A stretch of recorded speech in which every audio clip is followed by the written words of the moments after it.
All of this happened by masked individuals who claim to be federal agents. I've never seen anything like this in my life. The violent detention of a man in California, apparently by Border Patrol agents, is stirring national outrage, and understandably so. Video shows a group of several agents clustering around the man, holding him to the ground. One agent appears to strike him at least 4 times. Several, if not all of the agents, are wearing some kind of face covering. They later force the man into an unmarked car. The man has been named by family members as Narciso Barranco, aged 48. He's a father whose 3 sons all served in the Marines. He's now believed to be in ICE custody. The case has of course sharpened attention on President Trump's immigration enforcement policies. To discuss these events, I am joined by Congressman Lou Correa, who represents the California district where it all happened. Congressman, we'll get into the politics of all this in a second, but to me, having watched that video footage, it seems frankly outrageous. Give me your first reaction when you saw it. Well, it's an outrage. Not only was he manhandled, but he was also pepper sprayed. All of this happened by masked individuals who claim to be federal agents. But as you know, a few days ago, even our U.S. Senator Alex Padilla was handcuffed and taken down also at a public town hall with the Homeland Security Secretary. So there's a lot of, I would call, unnecessary, rough, violent behavior being exemplified, shown by these federal agents to not only undocumented individuals, but U.S. citizens as well as green card holders. I've never seen anything like this in my life. Mm-hmm. And when you say you haven't seen anything like this, you obviously mean beyond the immigration issue, because I mean, you mentioned Senator Padilla, for example, and what happened to him. So it sounds like you see this as a broader picture of abuse of power or excessive use of government power under the current administration. Would that be fair? And it's also an abuse of the Constitution, the due process. In years before, you had ICE agents, immigration agents, not masked, but individuals that would walk up to individuals and ask to identify themselves. And of course, the agents would also identify themselves. In this case, they're almost acting as though they're bounty hunters. We're going to take you in because you skipped bail. And cases like Narciso, they essentially tackle you, bring you down to the ground, pepper spray you and arrest you and put you in an unmarked car and send you off. This is very disturbing because you're going to have copycat crimes where individuals will claim to be ICE agents masked, committing crimes against individuals, then disappearing. So this is not good for our society as a whole. I think that's an important point, and we will get into that in a second, because the fact that these agents arrived, as you say, masked, they did have vests on that were marked with Border Patrol, but it's not, I don't think, implausible to imagine that someone who has been targeted by a group of men like that could have, at the very least, doubts or questions as to whether they really represented who they were claiming to represent, right? And I'll call your attention to the situation last week in Minnesota. That's exactly what happened when those legislators were assassinated. An individual claiming to be a police officer knocked on the door of that legislator. They let him in, and then he shot those 2 individuals dead. This is exactly what is happening. Now, in the interests of fairness, we want to get the other side of this as well. The Department of Homeland Security shared an alternative video on social media, and the department wrote, quote, "He assaulted federal law enforcement with a weed whacker. Perhaps the mainstream media would like our officers to stand there and be mowed down instead of defending themselves. What a completely slanted portrayal of what actually happened," unquote. Now, to be clear, I have myself watched the video, and though Mr. Barranco is indeed holding a weed whacker at one point, I don't see any evidence of him assaulting anyone. If such evidence comes forward or the government presses charges, we can assess that then. But anyways, Congressman, what's your response to that DHS post? Well, it's like Senator Padilla, who they claim he He lunged at the secretary. And if you look at that video, no such thing happened.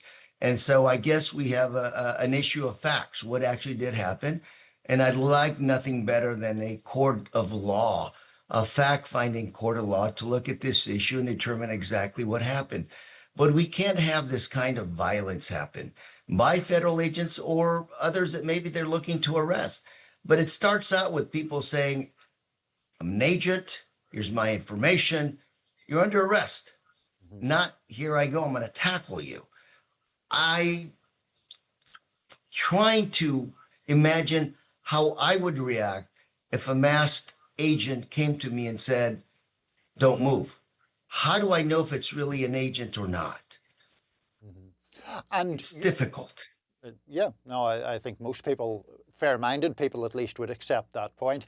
You used the word violence there about what happened, and it seems to me that's important because obviously in previous administrations there has been, there are immigration enforcement actions taken under past presidents and you know, there's no dispute that that has taken place.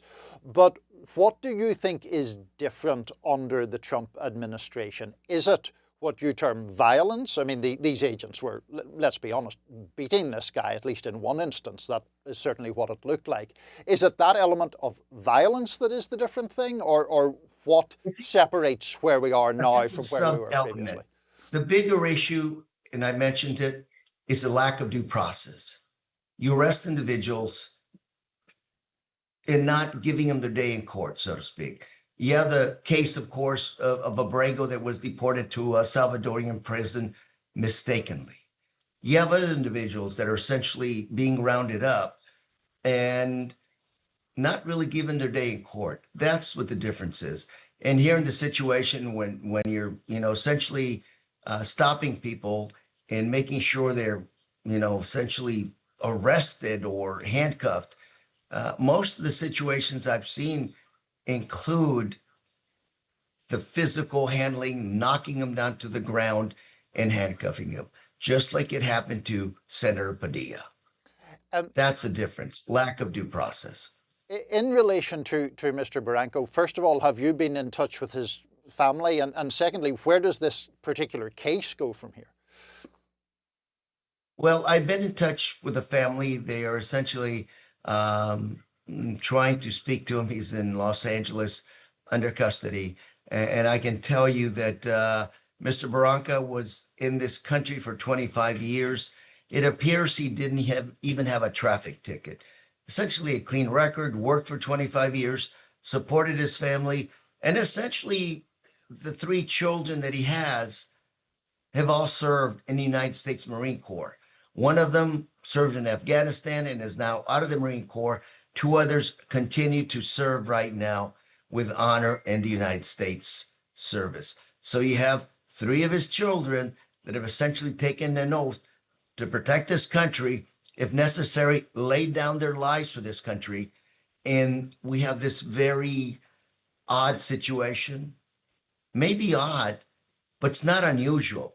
We have very much a number of mixed household families in this country where 1 or 2 of the individuals in that family may be undocumented. The rest are citizens, and a lot of them serve in the armed forces. I remember in 2001 in Orange County, California, the first casualty of the first Iraq War from Orange County, a Marine, his name, Jose Angel Garibay. He was a dreamer. Made the ultimate sacrifice for this country. 2001, his mom was undocumented when he passed away, when he essentially made the ultimate sacrifice. Now, in his case, we did the right thing. We gave him U.S. citizenship after he passed away, what's called posthumously. But these are not unusual stories. We have many individuals in this country who are serving either legal residents, families without any documents. But this is who we are in America. And the sadness is our immigration laws do not take these factors into consideration. We look at immigration as black or white. You're in or you're out. No exceptions for anything other than you're here legally or not. Well, to that very point, I mean, obviously, many millions of Americans voted for President Trump last November, he was pretty clear, I think, as to what stance he was going to take on immigration. So to those Americans who do see it as black and white and say, well, look, this detainment of this man may have been heavy-handed, but he was in the country without authorization, what do you say to them? It's my understanding that President Trump committed to deporting criminals, deporting those that have been here less than 2 years, and essentially individuals with orders of deportation. I understand those three. But Mr. Barranco here, okay, was not a criminal. A lot of the individuals that are being rounded up right now are farm workers, individuals that are at a work site, making an honest living. That's where I think the challenge comes in.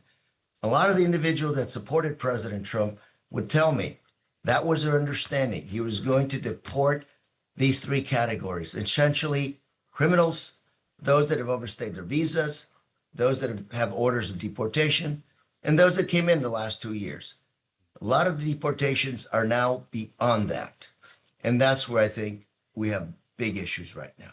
And those that voted for President Trump have told me we didn't expect him to go beyond those 3 or 4 categories. Congressman, one final question before you go. We've talked about a number of issues here. This particular case, the apparent use of violence by agents of the state, what you see as a lack of due process from the Trump administration across the board, the treatment of Senator Padilla. Where are we in America right now? How worried are you about this nation's history of democracy and pluralism and due process, and how much danger are those values in? Look, let me be clear. I'm a patriot. I love this country. And I want to make sure this country continues to be the most powerful, strongest economy in the world and greatest democracy in the world. What I see is, first of all, our democratic values under the Constitution being eroded, our economic strength, which is our workforce, being endangered. California, for example, we're the 4th largest economy in the world, the biggest manufacturer in the nation. A lot of those workers here in California, undocumented. Biggest ag sector in the United States, 70% of those workers, undocumented. Silicon Valley, Chinese, Indian immigrants, green card holders, visa holders, also now being told, you're not welcome. You know that old saying that says, if it ain't broke, why fix it? Our economy in California is doing very well.